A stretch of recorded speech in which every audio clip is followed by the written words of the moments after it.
कोणता बिझनेस चांगला आहे हे कसं ओळखायचं?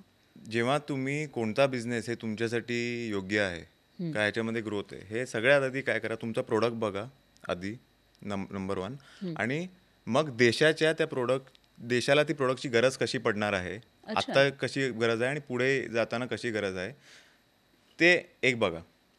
आणि सेकंड थिंग इज दॅट तुम्ही जेव्हा हे मी फर्स्ट बिझनेसचं म्हणतो ना, असं नाही की तुमच्याकडे अनेक बिझनेस आहेत आणि मग तुम्ही वेगळा बिझनेस बोलताय, ती हं, गोष्ट हं. वेगळी झाली. जेव्हा एक तुमचा फर्स्ट बिझनेस असतो का फर्स्ट प्रोडक्ट का सर्व्हिस असते ना, त्याला नेहमी असा बिझनेस निवडा ज्याला तुम्हाला मार्केटमध्ये डिमांड घडवायची गरज नाही पडणार, त्याला एक्झिस्टिंग डिमांड आहे, अच्छा. एक्झिस्टिंग मागणी आहे. हं, हं, हं. आणि त्या मागणीच्या अनुसार बॅक वर्किंग करून तुमचा प्रोडक्ट डिझाईन करा. काय होतं, जसं मी आधी म्हणालो, जर हं. का तुम्ही तुमच्या हिशोबाने प्रोडक्ट बनवाल आणि मग मार्केटमध्ये टाकाल, तर मार्केटला कन्व्हिन्स करण्यामागे तुमचा खूप टाईम, वेळ आणि सगळ्या ॲक्टिव्हिटीज जातील. त्याला काय हो. अर्थ राहत नाही. हं. त्याला तेव्हा अर्थ राहतो जेव्हा तुमच्याकडे ते रिसोर्सेस आहेत तेवढा रिसर्च अँड डेव्हलपमेंट टाकण्यासाठी.